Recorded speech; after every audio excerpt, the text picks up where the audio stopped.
morning survivors, how are we all doing? Guys, we woke up today without the narcissist in our life. If the narcissist is in our life, we understand who they are and we're working to get out of it, and that's all that matters. As long as we move forward away from these toxic, nasty creatures, then life is going to be great, trust me. Today I'm going to be talking about no contact. That was an awful American accent. We're going to be talking about no contact, right? So online they say cut off the narcissist. I know sometimes it's very difficult to do that.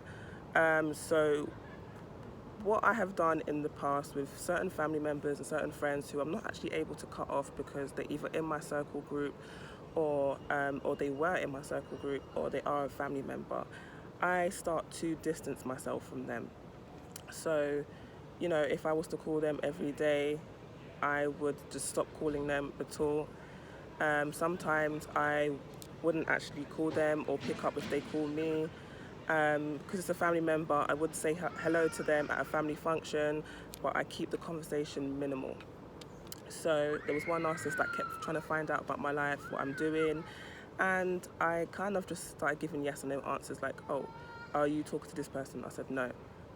How's your job? Good. Like, everything's yes, no. There's no yeah, blah blah blah blah. No, this is what's happening. It's just yes and no. So it got to a point where they're not really getting anything out of me, no emotional reaction. They're not getting any excitement. I'm so boring the way I'm talking that it's just like they just move on to somebody else because it's like, I'm not getting any energy out of this woman. I'm not getting literally anything out of her. Why am I talking to her? It's really hard to cut off friends and family if you have to be around them, if you have to be near them. But just understand it's for your mental health. I've done a thing once where I said to a whole bunch of people that I was friends with, I said, you know, from this date, I'm not going out partying anymore because I don't have any money, or I'm not going partying anymore because my mental health. So I would say that to them just to kind of give them a heads up that, you know, if you invite me out, I'm not going to come. So it's not going to feel like, they're not going to feel like, you know, that you just switched and you just don't talk to them anymore. They will realize, okay, there's no point inviting her out, and if I invite her out, she's probably going to say no. So eventually they're going to cut down, or hopefully even stop asking you to come out, you know, raving parties and come over to the house and stuff like that. No contact is so important, especially at this well, I would say post abuse. So after realizing who they are and you take control of your life, that's when you actually need to go no contact. For me, that helped me so much to understand what's happening, you know, watching these YouTube videos, having therapy, talking to positive people, sleeping, detoxing, working out, just focusing on myself and just sitting down and writing down the goals that I want to achieve in my life. And when I've done that, it helped me find out who I was again, because I did lose myself in that relationship. And it just kind of helped me to understand different types of people, toxic people, good people, bad people, and how to deal with them, but also how to deal with myself, how to emotionally disconnect from people, and how to not fall for the tricks and the lies, because they know what kind of person they are. They've studied you. I've had people study me for 10 years, so they know what gets to my heart. They know that I can't leave someone in need. They know that I literally can't walk past a homeless person without giving. And if I can't give, I start to feel really guilty. So they understand that about me. So it's really important that we kind of take control of those emotions and realize we can't help everyone in life. Like, if I was to give to every homeless person, you know, that I see, I wouldn't have anything for myself, and I'll probably put myself in that situation.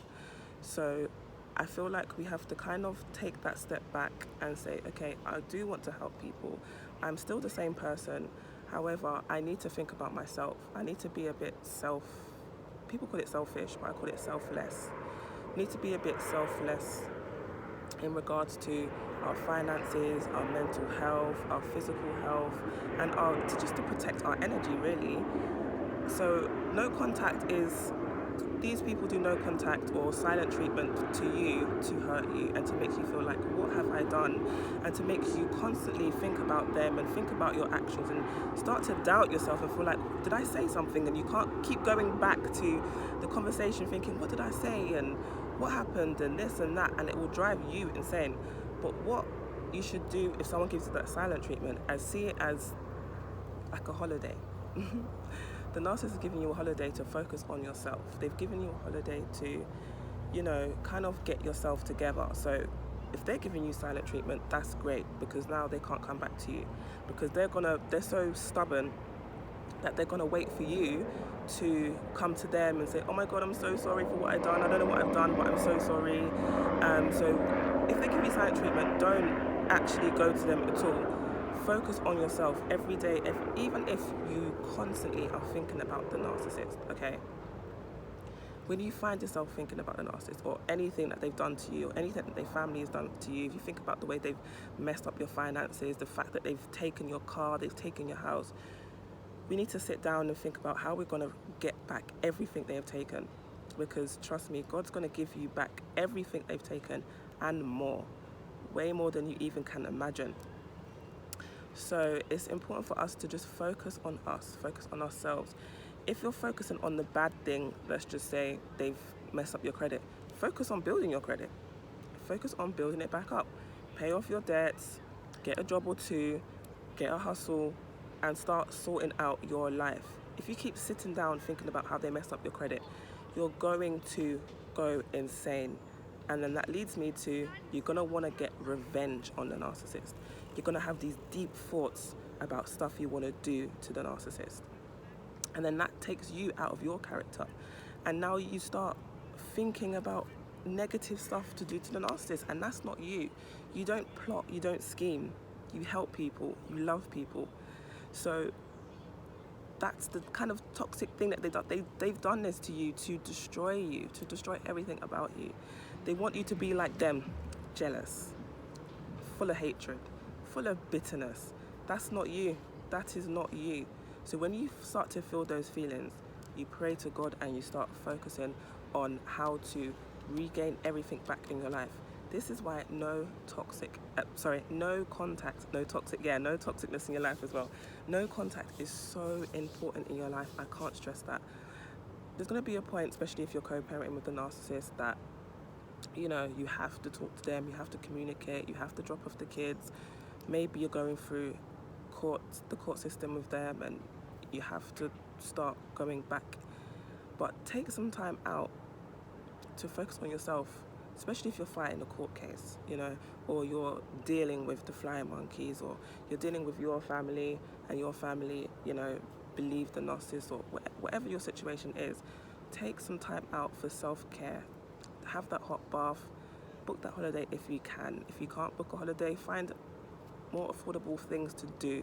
I find that working out does help, especially if you're angry. Put that pain into jogging, and you'd be running like a crazy man or crazy lady, or put that energy, put that pain into writing. You can start a blog like me right now, starting a YouTube channel. Just get these feelings and these thoughts out. When you get these feelings and these thoughts out of your system, you start to feel better. This is why this YouTube channel is so important to me, because I feel like it's a form of therapy. But definitely no contact. This is what I'm stressing mainly in this video, is to make sure you go no contact. And you are going to relapse. I relapse all the time and I forget myself, especially when you get to a point where you're on your healing journey, where you don't hate the narcissist anymore, you pity them. But be careful, because that pity could turn into something more for the narcissist. And what I mean by that is that because you don't hate them, you're indifferent to them, that they will see that as, oh, she's healed now, let me come and destroy her even more than I tried to do before. So the no contact, when they say go no contact, especially after, is so important. And the forms of no contact, it's not just not talking to them. Don't talk to them. Don't talk to their family members. Don't talk to their friends. And in my case, my friends was his friends were my friends, so I couldn't talk to anyone. I felt alone. This is why I spent so much time, doing journals, writing out my feelings in a journal, starting this YouTube, going to therapy, and talking to people that you trust. But if you feel like you can't really trust anyone, and you really don't know in this day and age, because you don't know who talks to who, you don't know how people feel about you. So we're here focusing on the narcissist hating us, but there could be your friend that also doesn't like you, who also wants to team up and destroy you. Okay, I'm not saying that to make you hypersensitive or paranoid. I'm just saying that to protect yourself, because you have gone through something traumatic, and I feel like the best thing right now is to have alone time. And I don't mean isolating yourself, because there's a difference between isolating yourself and having alone time. I mean alone time with your pen and your paper, having alone time, reading, understanding this personality disorder. I just say this straight up: a spiritual attack. These people are straight demons. But just understanding what has happened, take some form of accountability, but also remember, it's not your fault. I need you to understand that it's not your fault what you went through. You need to actually understand it's not your fault. However, be accountable for what you allowed people to do to you. You allowed this to happen for a certain amount of time. You allowed someone to shout at you and treat you like crap. You've allowed someone to put hands on you. You've allowed someone to get into your finances. You've allowed someone to just get into your life like in a crazy way. But we can learn from this, So if you are, dating right now, or if you are in a relationship right now, learn from the mistake that you had with the narcissist, if it was a romantic situation, and understand that you're not gonna make that mistake again. That you're going to be better, you're going to live better, and you're going to do better, because we understand what we went through. We're not going to go through that again, and you can't change the narcissist. And listen, the amount of narcissists are growing, like they're everywhere. They're probably in your family. I thought the narcissist was just my ex and his mother and that side of the family. But then when I started to dig deeper into this disorder, I started to realize, I think this person in my family is, and they started popping out the woodworks, all different types, low level, the ones that just want attention, and then other ones that, they start crying and they're depressed and they want everyone to feel sorry for them and they want everyone to help them, and then when you help them, you already know how it is. You already know people are toxic. But I need you to understand that the no contact is a part of the healing journey. It's a part of you healing. It's a part of you becoming your best self.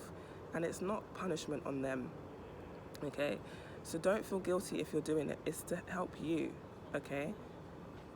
You're going to feel guilty for doing it, especially if, I've had somebody tell me, what do I do if, the narcissist comes to me and they're homeless? You're not their parents. This is not your responsibility. You have to think about yourself. You've already helped too much with the narcissist. You've probably helped grow their business, start their business, got them a job, gave them the car. I don't know what you've done for the narcissist in their life, but I know you've done a lot for them. It's time for you. When was the last time you put that time and energy into yourself? When was the last time you put that money, that effort into yourself? Have you booked that dream holiday you want to go on? Have you bought that car that you need, that you want? Have you put that money into savings for something that you need? What about that rainy day fund? Have you paid off your debts? Are you paying off your debts? Are you saving towards your children or your future children? What have you done for yourself? You're not selfish. They're going to tell you you're selfish. They're going to tell you you're greedy. They're going to say some horrible stuff when you start to put yourself first. And remember, when you start respecting yourself, you will seem as disrespectful to the narcissist. Just understand that's fine, because they need you to put them first. They need you to idolize them. And when you don't do that, they start to feel like you're the demon. That's how they feel. That's in their mind. Let them think however they want to think. Let them be offended by you just putting yourself first. You should not feel guilty for this. This is your life. I just want to say I love you guys, and thank you for watching this video. Please like, comment, and subscribe, and I will see you for the next video. Bye.